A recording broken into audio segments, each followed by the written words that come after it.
We have Bernard Breton here from Adaptive Networks. He's the CEO, and he is our guest for this edition of the Emmettson ROI Insights podcast. Bernard and I met at Telarus Partner Summit back in, I believe it was early August in Nashville. I learned a great deal there, and I've also been working with Michael Curtin, who is the channel account manager. I think that Adaptive Networks has a very unique solution that does things for SMBs and mid-markets and even enterprise that a lot of people find surprising in terms of the performance they're able to provide for an approachable and accessible cost, as well as the ease of management. So before we get into it, I just want to allow Bernard to introduce himself and tell us a little bit about Adaptive Networks. So Daniel, first of all, thank you for having me on this podcast. It's a pleasure to see you again since we met a couple of months ago in Nashville, Tennessee. So I think you already summarized some of the key elements of Adaptive Networks. Adaptive Networks provide a SD-WAN solution, which has been designed. We're a technology vendor, so it's our technology, which has been really designed to bring that simplicity as well as cost effectiveness that is sought after by organizations who are dependent upon applications that run typically in the cloud, but that have a lean IT. And there's a ton of businesses that fall into that broad category.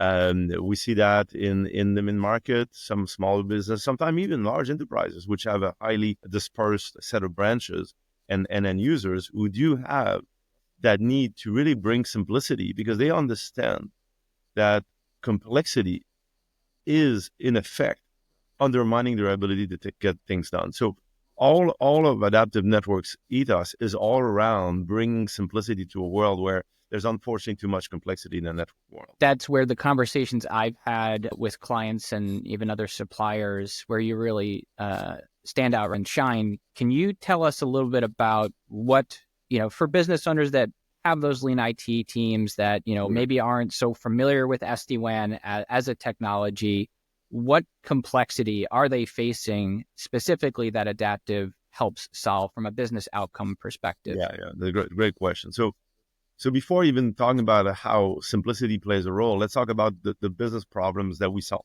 And I would broadly put them into 4 buckets. First of all, providing a higher level of reliability of the network. We all have been at least once in our life, in most cases multiple times, in a situation where we're at a business, a retailer or a business that is having a connectivity issue. And the reality is that in 2024, a connectivity issue is like having no power, effectively, from a business standpoint. The restaurant across the street where I live, there was a major outage for one day, and they had to close shop that day because 75% of their book of business is on Uber, and 90% of the customer pay with credit cards, and neither could bill nor actually get the order. So what is the point of remaining open? So there's a strong need to have that high level of availability to those services that we take for granted, like a POS, like a voice call, like an access to a CRM, whatever, a digital data store that we use for whatever purpose. Bringing a higher level of reliability is, in my view, the business problem number 1 that we solve. The second one is better quality of service. On a call like today, making sure that even if the network is saturated or the network quality is down in terms of what it should be, that we still retain as good as possible a quality of experience through the process. And the third element is security. And security is one of those things. It's like insurance, right? Until it has happened to you, until your house is burned, do you really care to have insurance? Well, security is a bit the same thing. If you have an environment where you have no cybersecurity solution in place, then it's like crossing the street while texting. You're not guaranteed to die as you do that. But if you do that often enough, you will probably be hit by a car. And cybersecurity is the exact same thing. And we really help in creating an environment that is much, much more secure than simply the internet. There's a plethora of capabilities in the portfolio that really elevate the security setup of your network apparatus. And all of that in a very simple cloud-managed platform. And the fourth problem that we solve, and this is where I'm going to go to the question on simplicity, it's all about management. You can have a ton of features. If you're unable to set them up properly, really, are you able to take advantage of them? So we've put a lot of effort in creating a cloud-based management environment that is designed for the end customers, as well as in many, many cases, the MSPs who are managing the network on behalf of the end customer, to have that ease of use in setting up policies that are relevant for those very business. A great example is that the solution comes with template designed for retail, manufacturing, banking, so that you don't have to set thousands of policies. You can if you want, but why would you do that when most of the time people use the same policies and we have redesigned set of policies? And to me, it was an interesting data point that it was working with an MSSP. I was having a conversation, and their core business was taking customers that had bought firewalls. And they were telling us that 95% of the people that had bought firewalls, not managed firewalls, but firewalls, had never actually configured their firewalls. And if you've gone through the process of buying a firewall and configuring it, you know that you need a certain level of expertise to do that. And it's not that firewalls don't actually work. They work actually quite well. But if they've never been patched, if you've never set policies, I think you can make a point that they're not really that useful. So ultimately, it's all down to removing complexity actually becomes an enabler for getting things done.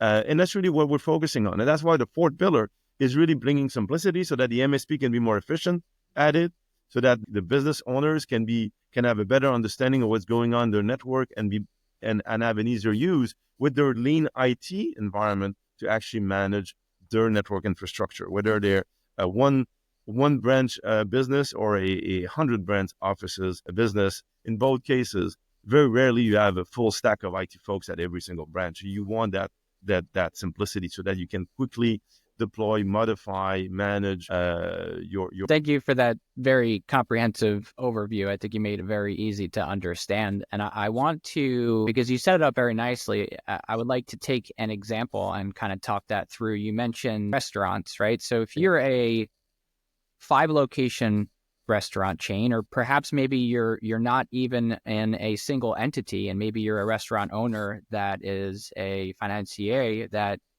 manages several different types of restaurants. It's like, how do you simplify that situation? And I like to talk about it, and let's talk about it through this format. I help businesses make money, reduce costs, and improve operational efficiencies. And those all fall into 3 categories there. And you mentioned aspects of each of those in your opening dialogue there, where it's the customer experience, the employee experience, and then the management experience. So if I'm a restaurant owner that I have 5 locations here across Long Island, and I have a delivery service through whether it's DoorDash or Uber or something like that, and my business goes down, I'm not able to get on those applications. I'm not able to dispatch orders, and the loss of business that comes with that is tremendous. And it's not just the immediate loss of business, right? It's the ongoing reputation management. If I go on DoorDash right now and I try to buy something from let's just say it's a Japanese restaurant, and I can't get on, or my order gets lost, I'm never going back there. There's an issue there, right? Yeah, for sure. Now, and actually even goes one step further. I think there's also the employee experience, because think of that example. You got that chain of restaurants, 5 restaurants, and suddenly your network is down in 3 of them. The employees that are there, okay, who have customers coming at the door, okay, which they cannot bill the customers, so they have to tell them, okay, cash only today. Well, that's going to be a very frustrating environment even for your employees. So frustration is with the customers, it's with the employees, it's with management, it's with all the stakeholders, frankly. And here we're taking the example of an outage, but what about a full-on security breach, which basically means that the credit card information or some other information is now leaking. Your customer database is leaking. So the reality is the network is not a nice to have. The network is an element that is absolutely at the center of delivering whatever service you deliver. And take the example of McDonald's. We think of McDonald's as a restaurant, right? I think when I go to McDonald's, I want fast food. You probably are the same. I don't know if you eat McDonald's, Daniel, but I do from time to time because of convenience. We all do. Whether we like to admit it or not, it does happen. Exactly the case, right? A McDonald's restaurant is the endpoint of a process, which is a transformation of a cow into a sandwich, done orchestrated through the cloud. You cannot flip burgers at a McDonald's without connectivity to the internet. You cannot operate a McDonald's or cook a meal without connection to the internet. The reality is that businesses today, whether they know it or not, are digital first. And there are some endpoints like a restaurant, because I'm going to eat a burger at the end of the day, which are physical, brick and mortar. But the reality is that the processes are becoming increasingly digital. And if you do not have the right apparatus, you will really annoy customers and potentially lose them for life. As you said, Daniel, you might never go back to that restaurant. You might lose employees and would say, you know what, I'm tired of that bullshit. I'm done. I'm going to work somewhere else where people care about the well-being of employees, and you will lose money. And you'll lose the customers that that employee knows, because they're going to tell them, don't go here. It's a terrible experience. And on top of that, then there's the cost of the turnover. Then there's the time in between where there's a loss of productivity when you're trying to rehire a new employee. Then there's the ramp time of trying to hire a new employee and what their productivity and effectiveness is going to be in their roles. So when you look at an hour outage, what's the cost of an hour outage? It looks like it could be 5% of your book of business as a business. It can be enormous. So the reality is in 2024, to be a business and not have a strategy to actually properly manage your access to the digital infrastructure that you use to run your business would be like essentially having a house without an insurance on your house. It is not reasonable. Right.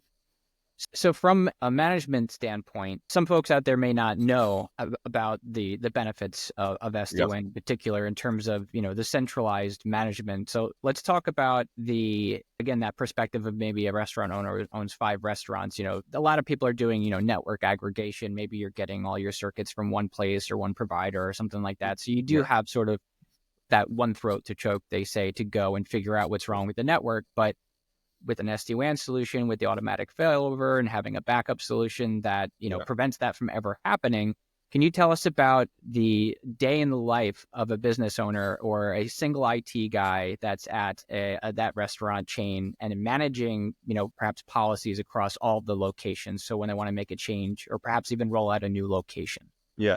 So the ideal environment for management is one where you don't have to spend a ton of time on it. And that's really what we're focusing on. Yeah. So when it comes to the deployment, let's pick the example of deploying a new location. I mean, it is absolutely easy to use.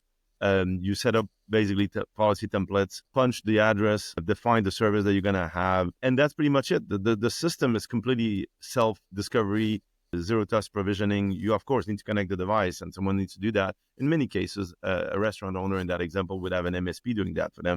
They probably wouldn't have an IT person doing that, but if they're big enough, they might have an IT person that will do that. But in effect, when it comes to the daily operation of the platform, there is no daily operation that is needed. You might be curious to look at how you're using your circuits to see if you've over-provisioned circuits, and maybe some of your circuits are having problems, but you will receive alarms if there are issues. And in most cases, you want those alarms, but you probably work with an MSP that will manage that for you, so you probably don't even need that, but the MSP needs that. The reason why you need those alarms is that on a call like this, or as a business, I might not notice that my primary broadband is down because the failover was completely seamless. I'm now running on LTE, but someone better fix the broadband because I'm going to rack a hell of a bill on my LTE if I run for days and days on my LTE, right? So you have some level of management of what I would call issues that will happen in the network. The beauty is that it doesn't become as urgent because it is not an issue, is in most cases not end customer impacting. So it doesn't impact the services, but it still needs to be solved. If you have 2 broadband links and one goes down, well, do you want to be long on a single broadband? The risk is that the other one could go down as well, right? So you want to address those issues, but the level of urgency and sort of the level of how hot the issue is has really gone down a lot. Plus, in general, SD-WAN will cover a lot of the issues in the network. It will do real-time packet-based steering. So if the quality of one of your connection is going down for a little while, you're not going to notice because the packets are going to be going onto a different link temporarily while the other link gets better, then it's going to be used again. So a lot of the issues, the network issues, will not impact you, which is really what the goal is, right? Right. Not have the problem to begin with. Exactly. Same for security. I mean, we might be blocking phishing attempts. Well, you might want to know that one of your employee keeps clicking on a freaking phishing link, because maybe you need a bit of education there, because that's not a good behavior to Yeah. have. It's not going to have an impact because those clicks, those URLs will be blocked. But you Right. still probably need to talk to the employee and do a bit of education. So the goal of SD-WAN is really to manage the environment in a way that is as automated as possible, so that as that single IT guy, which is what your point was, Danielle, is you really don't have like the gun to your head all the time when something goes wrong. Yeah. You have the time to reflect and address the issues that are still in existence. Right. I mean, I was just recently, and I'm not going to name any names here because we're not trying to isolate any suppliers or anything like that. But there's the stats out there. There's mean time to response, mean time to resolution, and then there's just it not happening and not having to deal with it. I have a friend of mine who owns several restaurants on the island. He works from home and manages the business from home. He tells me the internet goes out. He has a backup circuit, right? And they have dozens of TVs. They put on the UFC fights or the Super Bowl, and they're running Super Bowl boxes that are 10,000 a piece. And they have a extreme need for that never to happen. If it did go down and that happened, he would have to run back to the restaurant and manually plug in the new backup circuit and then wait for it to happen, get on the call with the internet service provider, spend all that time. And by that time, everyone's pissed. All their customers are already having problems now. The process you're describing is hours. It's minimum hours, and that's provided that people are available doing the work right now. There's no guarantee of that either. So in most cases, hours is really having it, like more than minutes, even more than seconds actually, is starting to impact your business. And it actually brought me to three separate forks in the road in my mind. One of them is mission critical applications, and voice being one of them. I want to park that for a second to make sure I come back to it. And also the security aspect, because I want to dive a little bit further there. You keep mentioning working with an MSP, right? And I, of course, have, as a technology advisor, I'm not a managed service provider. I'm here to help businesses achieve business outcomes with knowledge they don't have. And I have MSP partners I can help bring in to solve that for them. But if a small team, maybe on a small budget, did not have an MSP to help manage them, and I don't know this if it's the case or not, but does Adaptive have any resources to help a client with things like setup and management? Yeah, absolutely. So we can help with setup, and the solution that we provide is a managed SD-WAN solution. So they don't actually need to manage the patching and all that stuff. That's all done by us in any case. Right. What we will not do and what we do not do, and that's really where the MSP comes into play. And sometimes it can be the internal IT of that customer if they have an IT person. We're not going to set the policies for them. We're not going to get there. That's not our mandate. We have created standard policies, and certainly they can be applied as is, and I would say they're good policies. But if it comes to, for example, changing security policies, that's on the MSP or the customer. We don't do that. That's really where. And same for the, if there's a problem with one of the broadband links, my team is not going to get on a call with AT&T to try to resolve the issue. That's either on the MSP or the IT of the customer. So that's where we draw the line. We don't provide a management of the end customer LAN assets. We take care of the SD-WAN solution itself. Right. And we have partners that can come in and help, lower budget organizations and folks that don't even have perhaps even the single IT guy get that done. So I wanted to make sure we hit on that. Let's move into transferring it more to a customer interaction rather than a restaurant, maybe a customer service environment where there's a high dependency on voice communications. Let's talk about the concept of unbreakable internet. What does that mean with SD-WAN and voice? So when it comes to mission critical application, and voice would be the best one. I mean, a call center, for example, there's just no way you can go down. I mean, that's the most horrible situation for a call center. When it comes to unbreakable internet, there are two elements. Is really, are you okay redialing or not? That's the first question. And if your business, if you drop a call with a customer, it's fine, then I guess you can have what I would call fairly basic failover solution. And there's a ton of them. Pretty much all firewalls offer that basic failover capabilities of using multiple links.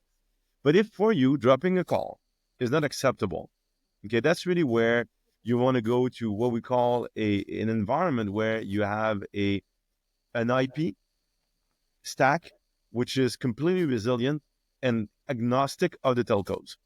So that if your primary broadband goes down or secondary broadband and you're now on a backup LTE, from the perspective of the application, that's not even a fail. So the term failover is almost even illogical because for the application, there's been no failure.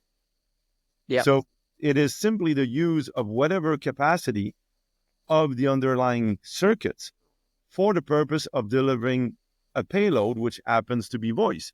So with adaptive SD-WAN, on a call like this today, if my primary, and I'm of course behind the adaptive SD-WAN right now, if the primary link was going down, we would not know.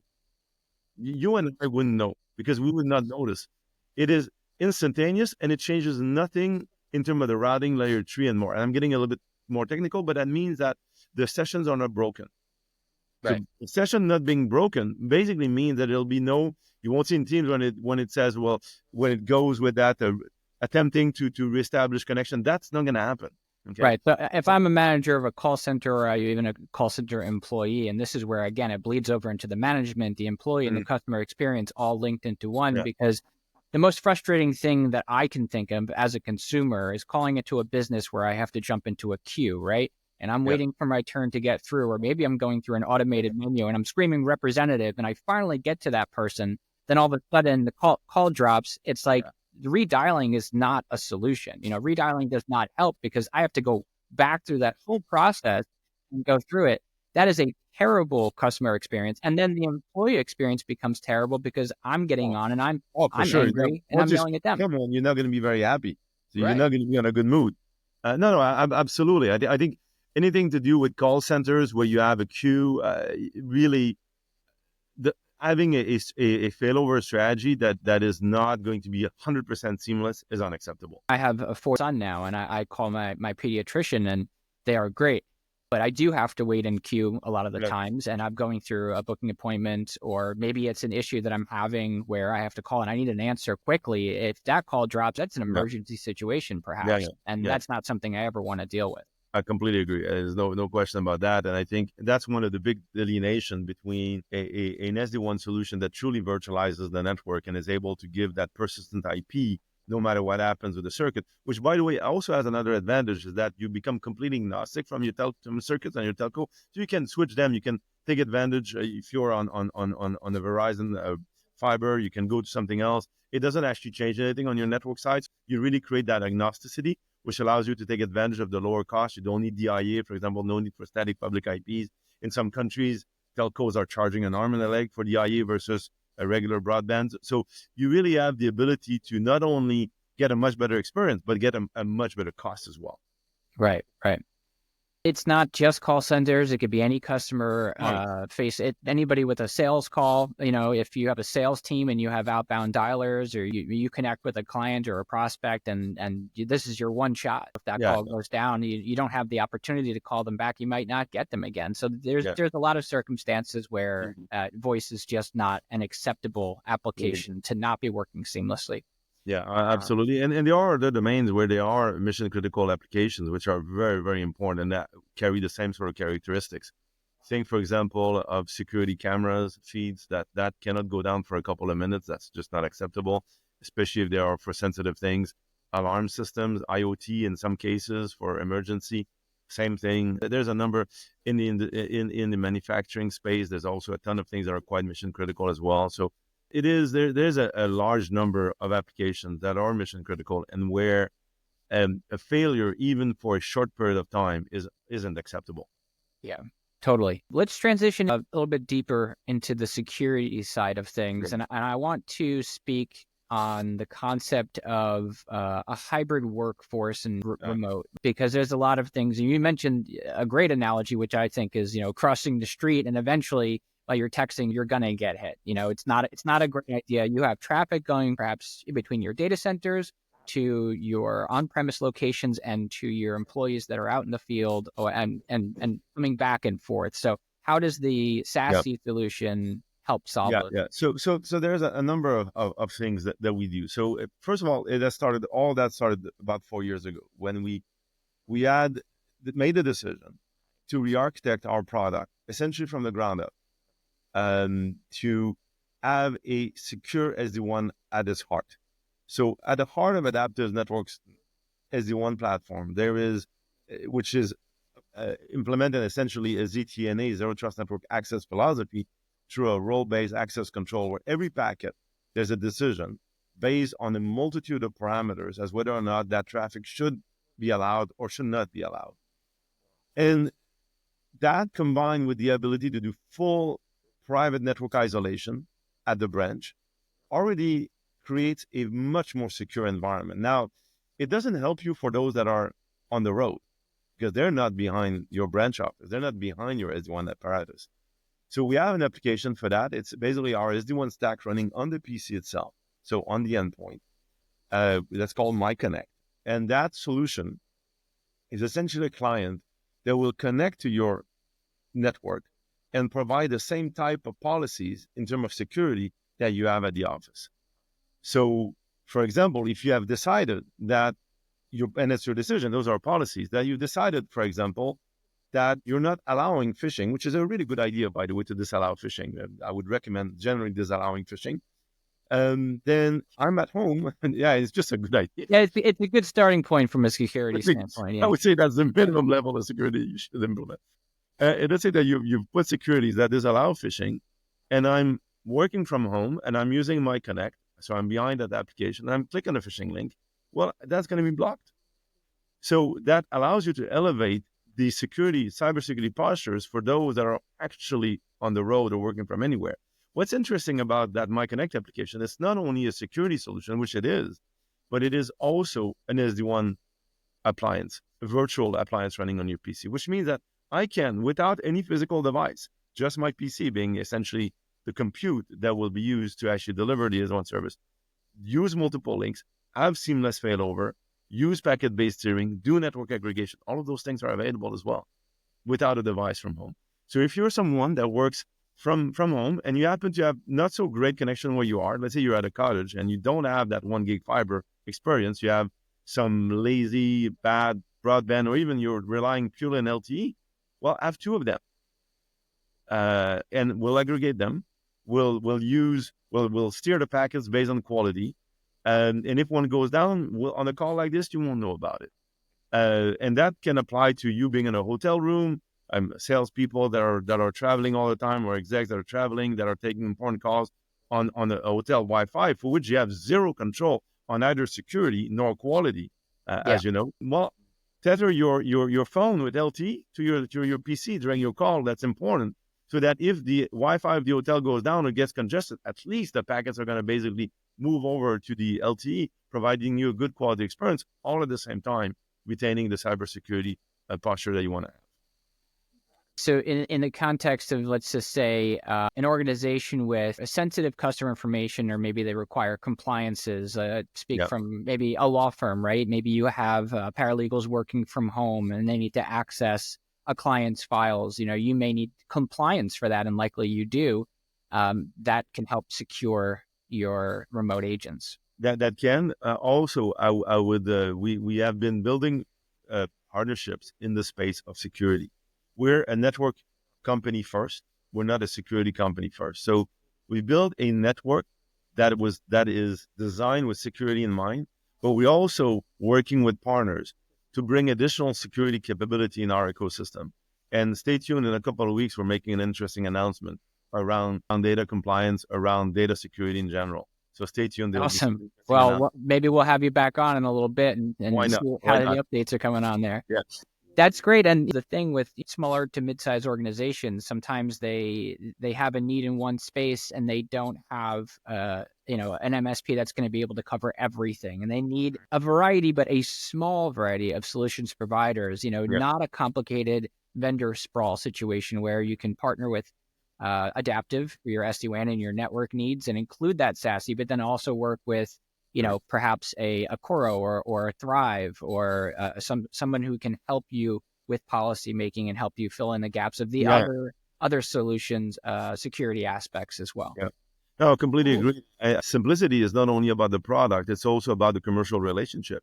It's easier to have, you could buy a ton of point solutions. That becomes extremely painful to manage both the commercial relationship with all those vendors. Sometimes, in most cases, it becomes more expensive too, but also it means a ton of dashboards, a ton of management platforms, which while none of them might be super complicated, the accumulation of all of them then creates a ton of complexity.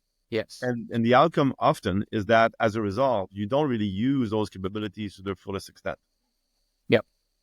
I wanted to, as you were speaking earlier, something popped into my head, which I thought was funny. And this is one of the conversations I was having at Partner Summit. Something came up about the prioritization features of an SD-WAN appliance. I thought it was really funny that they had some sort of doctor's office that had a surgery, right? And the doctors were playing Spotify throughout all of their surgeries. And they found out that the greatest consumption of bandwidth was coming from Spotify. Okay, and then that was causing their network congestion because congestion rather, because it was eating up all their bandwidth. But that you also have these, we'll call it bandwidth eaters of social media and applications. So you have all of your employees that are, working, maybe there's a downtime in business where you don't have as many customers coming through and traffic wise, but they're all on YouTube or they're streaming something and they're watching Netflix. Like, talk about the prioritization features. Yeah, absolutely. I think in many, many cases,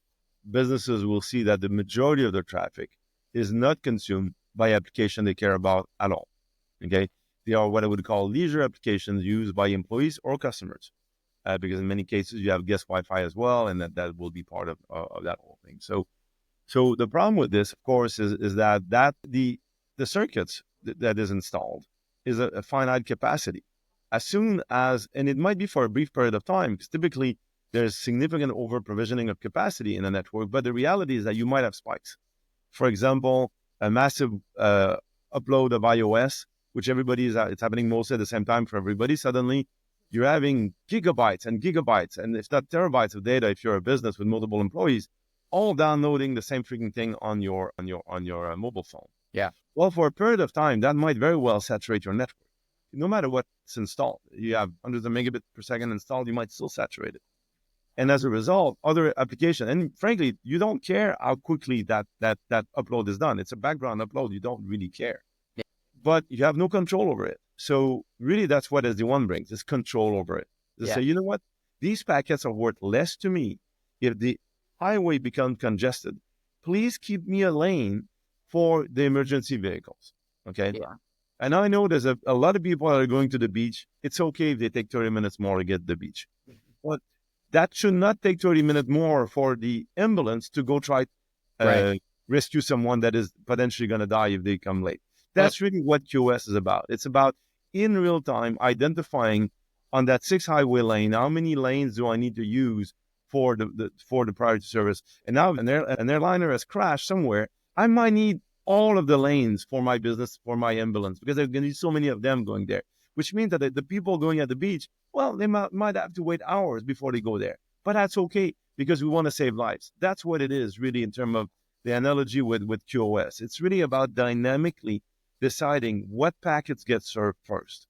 And it's based on what priorities you have defined in terms of policies. And normally your Spotify policy would be that it's not as high in the phone call. Phone calls to be high. Of course, nothing. If you're a media company, you might put actually the media services as the top priority from a policy. Depending on which kind of business you are, you will not have the same policies. But the QoS really functionality of an SD-WAN platform is to be directionally both on the upstream and the downstream to be able to process the packets in a way that will basically give capacity to those services that you care for the most first. Yeah, and even for a organization that has voice as a priority or another application as a priority, but they're not having any downtime issues with their internet. Maybe they've had it for 15 years and they've never had an outage issue, but they're still having jitter, packet loss, or poor video quality on their calls, because while they have the bandwidth, they have the connectivity, the power is on, let's say, like you said earlier, they're still having issues because voice traffic or the video traffic is just not getting through. Well, Completely agreed. And we have a great example. I think we have a video demo on our website somewhere where we show what happens on a Teams call. And Teams, by the way, is an amazing platform. It really performs as good as it gets when it comes to dealing with congestion. But still, if you like, physics is physics. If there is no packets anymore moving, or if their latency goes up, or if a lot of packets get dropped, there's only so far forward error correction can correct that. So really, that's where QoS comes into play. But also another thing that's really important in the case of a quality issue with one of the circuits, it's also packet-based steering, real-time packet-based steering. Basically, moving packets that were currently flowing on a specific circuit to another circuit in real time, so that you can basically ride the wave of the packets basically will ride the wave of where the good quality is, and you're not going to experience where you have issues. And especially if you use LTE, you have a lot of variability in the quality. If you have two LTEs from two different telcos, you will really take great benefits of those capabilities. yeah. Yeah. And you mentioned several times LTE, and I think a lot of people get confused, maybe some of these smaller organizations that, aren't even aware that you can use an LTE, a cellular, Right. traditionally what people think as a mobility connection, Yeah. as a primary, even, and certainly as a backup. So Right. you can have a broadband circuit that you're getting from Spectrum, and then you can have a 5G from T-Mobile or Verizon as your backup. And I think a lot of people are even missing that. SD-WAN can help throttle Oh, those back yeah, and forth and do packet duplication and things like that. completely. And I think it's a very common thing to do in especially for small branches, is to have a single broadband and a backup LTE. The LTE will only be used if there's a hard down on the broadband. And the reason for this is that you don't want to consume too much traffic on your LTE because, as you know, most of the plans are not unlimited. And of course, one of the problems with having multiple broadband is that you think that you have diversity, but might not have that much diversity because they all go in the same place. If someone digs, they will cut all the links at the same time. So the problem is that you have a lot of correlation between the outages of broadband.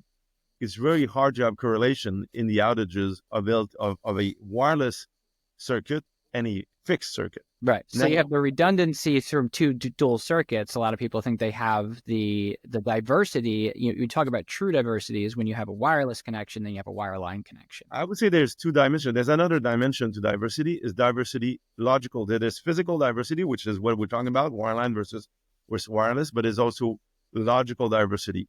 If you have a broadband with AT&T, don't pick your wireless with AT&T. Pick your wireless maybe with Verizon, because if it is a router problem at Verizon, at AT&T, and you've got both your wireless and your wired, might go down at the same time. There's a great example in Canada 2 years ago. A tier one telco, I'm not going to name them, but they had a full outage of a core switch that took down the entirety of the tier one operator, the entirety of their wireless and wireline network. Everything went down. So if you add a wireless here and a wireline, you had the physical diversity, but you didn't add the logical diversity. So you went down and it was a full day outage. So you had a full day outage in that case. So that's what we recommend, and really sort of the two dimensions of diversity. And LTE, all of our devices can have built-in LTE in them. So there's really no complexity. There's no need for an additional device or an LTE router. It's built into our SD-WAN appliances, our LTE routers at the same time. Well, I have a couple more topics I wanted to cover. I know we're going to come up on time. We still have time here, about 40 minutes in or so. I know we had until the top of the hour. A couple things I wanted to mention, because I didn't get very much on your personal background throughout your career, because I saw that there was quite a long journey. You've had a variety of different roles. I saw inklings there of how well spoken you are, because not everybody is as technically apt as they are verbally, being able to communicate these things, or vice versa. So I just want to hear a little bit about your experience, how you came through your career to get to Adaptive, and then ultimately why you're excited to be at Adaptive and why you chose to be here. This is a great question. So see, the way I am, first, I'm a technologist first. That's who I am. I've always been a technologist, but I've been what I would call a enthusiast technologist. I love speaking about technology. I love technology because it solves business problems.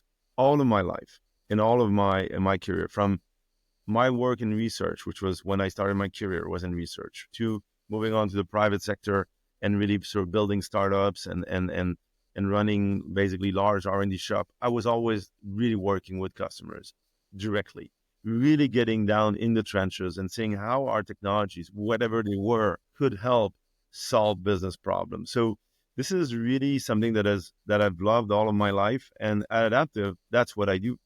I basically drive a vision of putting together a solution that enables solving specific problem for specific customers in a way that really will affect the outcome for those said customers. And being a technologist first, yes, I deep dive. I can demo any of our products, of course. I can have a technical conversation with anybody, but I can also talk value proposition. And I've been having it through my life. I've had roles as CTOs. I've had roles as CMOs. I've done M&A, CEOs, COOs. So I've touched every single business function of an organization. So yes, I love talking. It's pretty evident on that podcast here. I like talking about technology. Yeah. I think that technology, I hear all the time, and I think that's a completely misconstrued notion. I hear all the time that big things are behind us, that the rate of innovation has slowed down, and I believe that is utterly wrong. Think of it.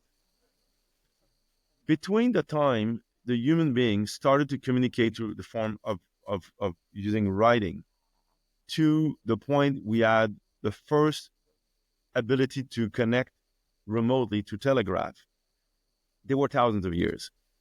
From the telegraph to mobile connectivity over to the internet, say, there are hundreds of years. From the internet to AI, there's not even, we're talking about tens of years, and a small number of tens here.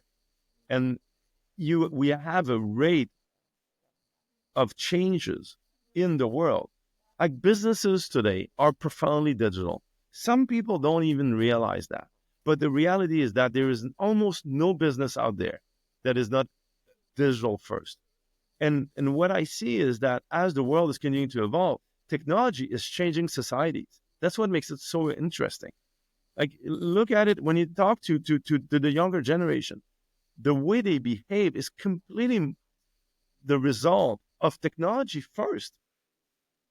That digital world, let's not kid ourselves, is changing completely the way we are as a species, in fact. And that is amazing. I mean, this is to be part of that. And we have been part of that as I was working on early standard of wireless connectivity in the 90s to SD-WAN today and better cybersecurity solutions down the road. It's an enormous privilege in my view. And I think anybody that has had the chance of having a journey a little bit similar to mine should just be really, really content about the fact that they were able to make a difference. That's what excites me about adaptive networks.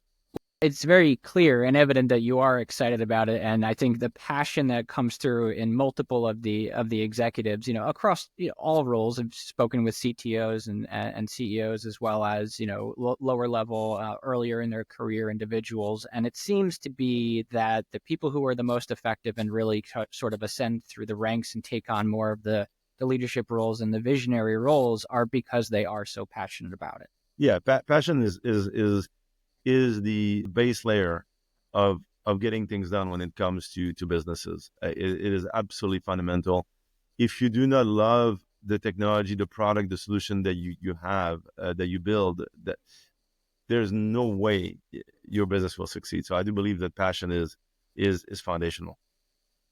All right. Well, Bernard, I think we have covered a lot here today. I want to leave you with one closing remark. Give us the we'll call it the commensurate adaptive networks in 60 seconds. Why you're different and why do we drive opportunities over to adaptive? Great question. It's something that we do in our sales kickoff. We do a lot of role plays, and everybody in the team is asked to do those kinds of things. When it comes to adaptive, we really have put a ton of energy and effort towards creating a solution that solves those problems around networking that plagues the ability for businesses to really get their digital transformation right. From better reliability, better security, better quality of service, in an environment that is easy to manage. And we've done that knowing that target customers are not the General Electric or the large enterprises who have the depth of IT stack, of IT skills to deal with that complexity, but those businesses which are lean from an IT standpoint, who really want to get things done, but cannot afford having tons of people and cannot afford solutions that are overly expensive as well. Because that's another element is affordability. So we really focused hard on bringing that, making the solution attainable, both from a simplicity standpoint and a price standpoint. Ultimately, understanding that if I was to take an analogy, I love analogies, we're not trying to create a car that is great on the racetrack and great in the mud. We think that that is a bad compromise. We're trying to create a car that everybody can actually get into, enjoy the ride to go from point A to point B in a way that will be reliable and safe. That's what we do. Well, I think you said it very well. Bernard, again, thank you so much for coming on. I hope to have you back when those announcements are made and we see some of hear some stories about the progress that you made with your partnerships. Sounds good. Thank you very much, Danielle. It was a pleasure.